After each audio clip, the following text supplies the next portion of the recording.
Hello दोस्तों, कैसे आप लोग। स्वागत है आपका आपका चैनल प्रदीप स्टूडियो में। दोस्तों, आज हम लोग यहाँ पर फिर से एक बार देखने वाले हैं यूपी टेट सीटेट का हिंदी लैंग्वेज 1 और लैंग्वेज 2 के लिए है। दोस्तों, इस बार का लक्ष्य है 30 में 30। दोस्तों, आपके एग्जाम में आपको हिंदी में 30 क्वेश्चन मिलेंगे, वो आपके 30 नंबर के रहेंगे, यानी आपका एक क्वेश्चन रहेगा एक ही नंबर का। दोस्तों, अगर आपने 30 में से 25 क्वेश्चंस इस क्लास में कर लिया, यानी कि आपकी तैयारी बहुत ही अच्छे से चल रही है। दोस्तों, अब हम यहाँ पर अधिक बात न करते हुए चलते हैं सीधा अपनी क्लास की ओर। हम अपनी क्लास को शुरू करने से पहले आपसे एक ही बात बोलेंगे कि अगर आपने अभी तक मेरे चैनल को सब्सक्राइब नहीं किया तो सब्सक्राइब कर लीजिए, ताकि हर क्लास और हर अपडेट आप तक सबसे पहले पहुँचे। ओके दोस्तों, आइए हम लोग देखते हैं आज का फर्स्ट क्वेश्चन। यहाँ पे आपको सबसे पहले देखने को मिल गया है गद्यांश।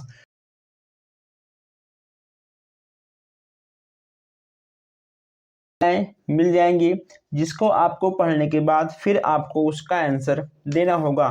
देखिए दोस्तों, अगर आप इतना बड़ा गद्यांश पढ़ोगे तो केवल बस आपका टाइम ही खराब होगा और आपका क्वेश्चन छूट जाएगा। इसीलिए आप लोग हर क्वेश्चन को स्मार्ट वर्क की तरह सॉल्व करेंगे। जैसे कि मान लो यहाँ पे आपको दिया गया है 31 क्वेश्चन दोस्तों, यानी हम लोगों ने 30 क्वेश्चन देख लिया है बाल विकास का। ठीक है, चलिए। बच्चे के लिए अत्यंत महत्वपूर्ण है, बच्चे के लिए अत्यंत महत्वपूर्ण है, आपको बताना है दया भाव, अनुशासन, उनके प्रति सहानुभूति, उनके प्रति सकारात्मक दृष्टिकोण। अब देखिए दोस्तों, बच्चों के लिए अत्यंत महत्वपूर्ण है, ये आपको बताना है। अगर मान लो आप बच्चों के प्रति दया भाव दोस्तों आप दिखाओगे तो बच्चे क्लास में नहीं पढ़ पाएंगे। ठीक है दोस्तों, आप पूरे गद्यांश को पढ़ने से पहले आप इसको सॉल्व कर सकते हो। ओके दोस्तों, यानी जो आपका पूरे गद्यांश में दिया गया है आप उसको बिना पढ़े भी इसको सॉल्व कर सकते हो मनोवैज्ञानिक ढंग से।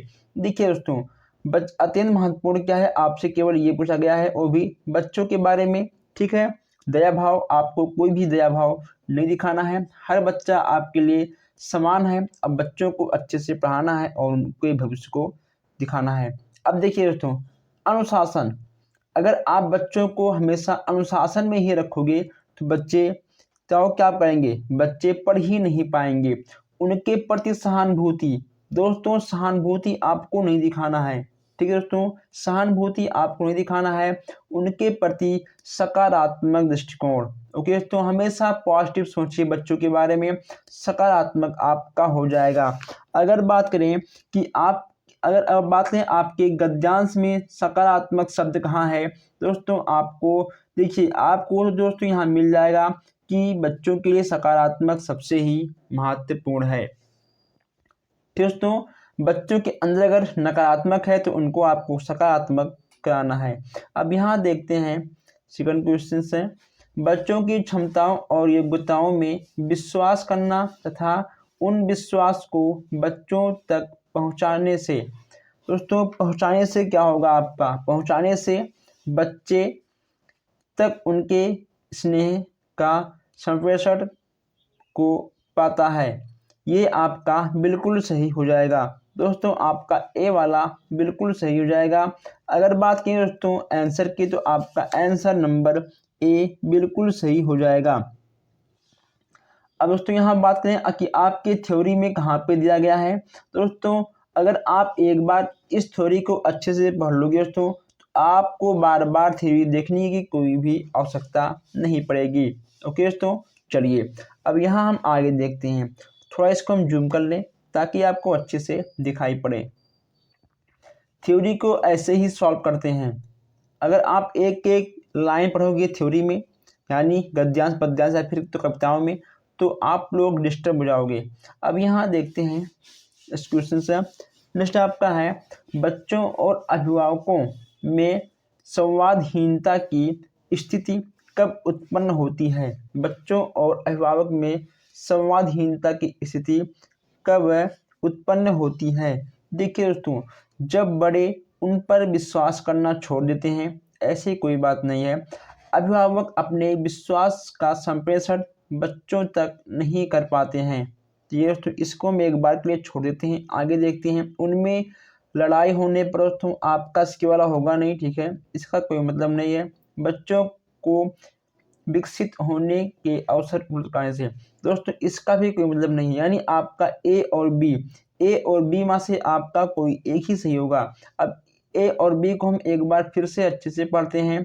जब बड़े उन पर विश्वास करना छोड़ देते हैं, देखिए दोस्तों विश्वास करना छोड़ देते हैं, और यहाँ आपका दिया गया है अभिभावक अपने विश्वास का संप्रेषण बच्चों तक नहीं कर पाते हैं। तो यानी आपका कुल मिलाकर बी वाला आपका बिल्कुल सही हो जाएगा। ओके दोस्तों, आपका बी वाला बिल्कुल सही हो जाएगा। नेक्स्ट देखते हैं। अब यहाँ 34 देखते हैं। 34 आपका क्या है, कैसे बच्चे जीवन की कठिनाइयों का सामना धैर्यपूर्वक करने में असमर्थ नहीं होते हैं। अब यहाँ 34 देखते हैं। यहाँ पर एकाग्रचित्त वाले दोस्तों ये भी आपका नहीं होगा, ठीक है। सकारात्मक आत्मबोध वाले दोस्तों ये तो कर लेते हैं, ठीक है, यानी आपका जो सही है वही आपका गलत है दोस्तों, और जो आपका गलत है वही आपका सही है, क्योंकि यहाँ पे आपका नहीं पूछा गया है स्वेच्छा की भावना की कमी वाले। दोस्तों ऐसा कुछ नहीं है, ठीक है, जो आपका गलत है वही आपका सही है। 34 यानी चौथे का आपका डी वाला बिल्कुल सही हो जाएगा।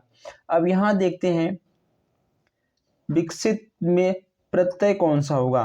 विकसित में आपका प्रत्यय कौन सा होगा, इत। देखिए दोस्तों यहाँ पे आपका ये विक तो होगा नहीं, विक सित होगा नहीं, आपका ता होगा नहीं, आपका हो जाएगा इत, यानी आपका सी वाला बिल्कुल सही हो जाएगा। अब यहाँ देखते हैं इस क्वेश्चन से, उत्साह किस रस का अस्थाई भाव है। उत्साह किस रस का अस्थाई भाव है, यानी 36 की बात हम करते हैं।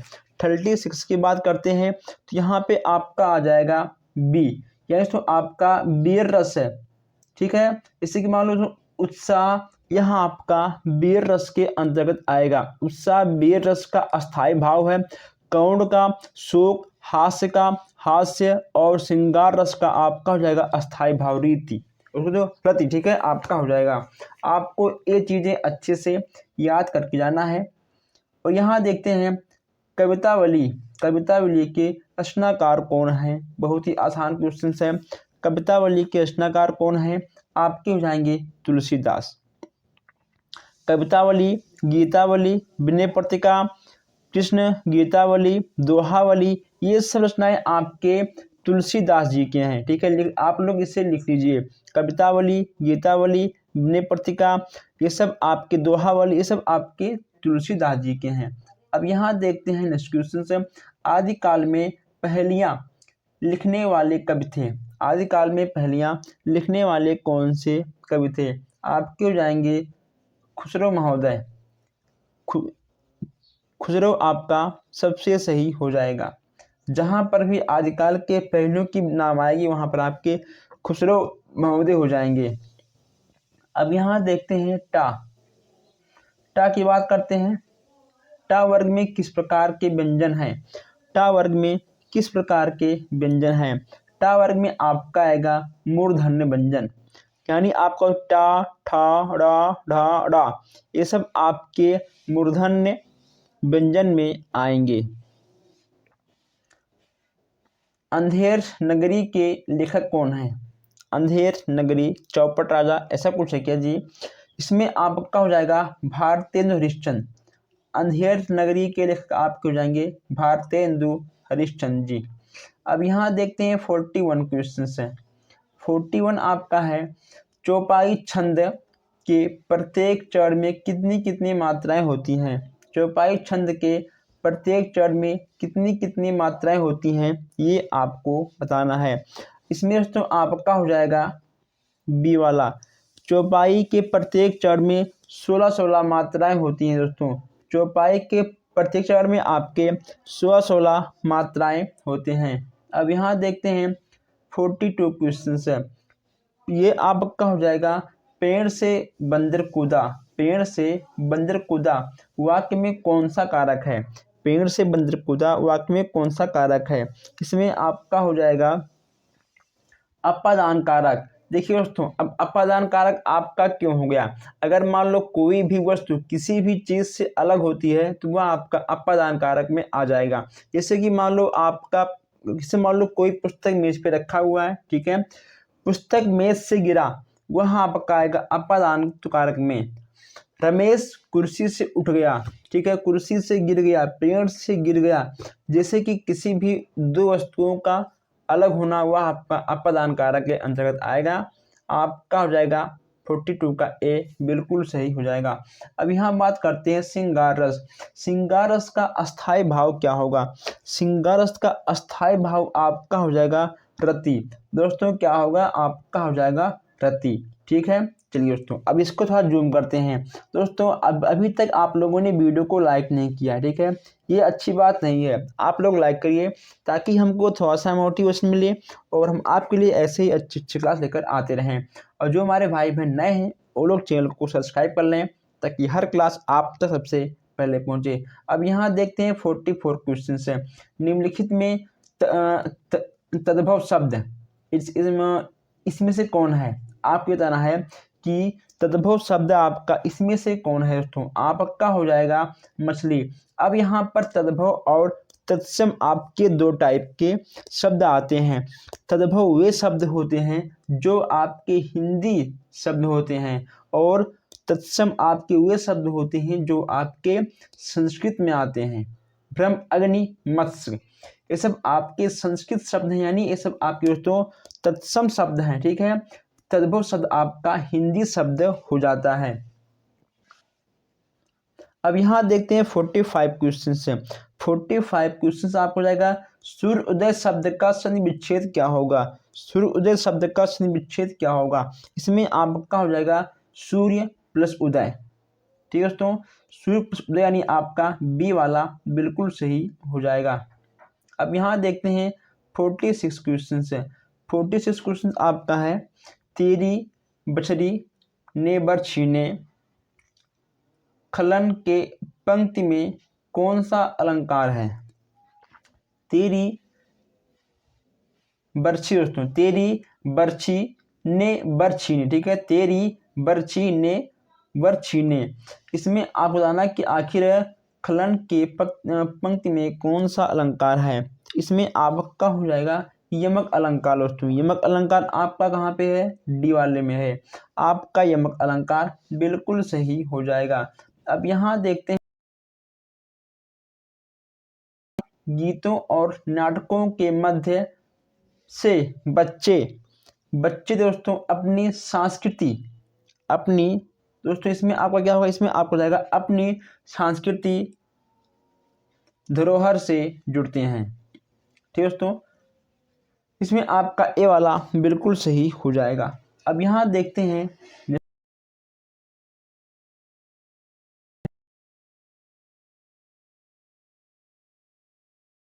है क्योंकि दोस्तों, क्योंकि खेल भाषा को विस्तार देते हैं, खेल भाषा को विस्तार देते हैं। अब यहाँ देखते हैं 49 क्वेश्चन है। यथाशक्ति में समास है। यथाशक्ति में समास आपका कौन सा है? यथाशक्ति में समास आपका हो जाएगा अव्ययभाव समास है। अव्ययभाव समास आपका हो जाएगा यथाशक्ति का समास। दोस्तों आप इसको ट्रिक से याद कर सकते हो।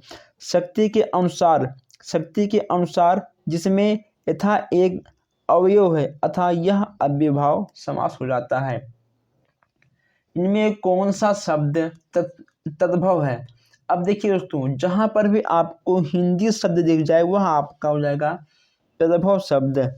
दोस्तों इसमें आपका क्या होगा? इसमें आपका हो जाएगा डी वाला, यानी आपका हो जाएगा भौरा। अब यहाँ पे आपको तद्भव और तत्सम देखिए साथ साथ में देखने को मिल गया है। मुदरी का तत्सम रूप क्या होगा? इसका दोस्तों आपका हो जाएगा डी वाला। देखिए डी वाला आपका बिल्कुल सही हो जाएगा दोस्तों। इसमें आपका हो जाएगा डी वाला यानी भौरा और वृद्धिका, ठीक है। चलिए, मृगावती किसकी रचना है? बहुत ही आसान क्वेश्चन है। इसमें आपका हो जाएगा सी वाला दोस्तों, सी वाला आपका बिल्कुल सही हो जाएगा, इसमें आपका कोई भी डाउट नहीं होना चाहिए। अब यहाँ देखते हैं परमाल रासो किसके द्वारा रचित है। इसमें आपका क्या होगा दोस्तों, इसमें आपका हो जाएगा, आपका होगा आंसर नंबर डी, जगनिक। आपका डी वाला बिल्कुल सही हो जाएगा। दोस्तों ऐसे क्वेश्चंस आपके एग्जाम में आएंगे, ये सब क्वेश्चन बहुत ही खतरनाक क्वेश्चंस में आते हैं। दुल्हन दुल्हन गौनू मंगलाचार हम घर आए राजा राज बरतार, ये किसकी पंक्तियां हैं, ये किसकी पंक्तियां हैं, ये आपके हो जाएंगे कबीर दास की।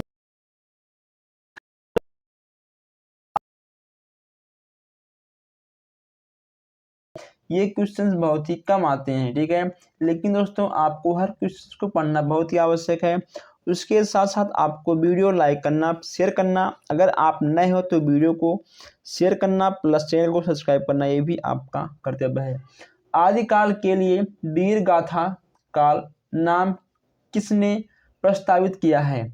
आदिकाल के लिए वीर गाथा नाम किसने प्रस्तावित किया है। 55 की बात कर रहे हैं, 55 में आपका सी वाला बिल्कुल सही हो जाएगा। आचार्य राम शुक्ल, सी आपका बिल्कुल सही होगा। अब यहाँ देखते हैं निम्न में से शुद्ध वर्तनी वाला शब्द कौन सा है। आपको बताना है कि अंतरराष्ट्रीय इनमें से सबसे शुद्ध कौन लिखा हुआ है। ये क्वेश्चंस आपके जरूर आएंगे, ऐसे क्वेश्चंस आपके एग्जाम में आते हैं। इसमें आपका हो जाएगा ए वाला, ए वाला आपका बिल्कुल सही हो जाएगा दोस्तों, अंतरराष्ट्रीय आपका सही हो जाएगा। देखिए दोस्तों यहाँ पे आपका रा पे नाम आंतरा है, ठीक है ना, यहाँ पे आपका रा पे मांतरा है और ना यहाँ पे है, आपका हो जाएगा ए वाला बिल्कुल सही हो जाएगा। अब दोस्तों हम इसको थोड़ा जूम कर लेते हैं ताकि आपको अच्छे से हर क्वेश्चन दिखाई दे। आगे कुआं पीछे खाई का अर्थ क्या होता है। आगे कुआं पीछे खाई का अर्थ क्या होता है।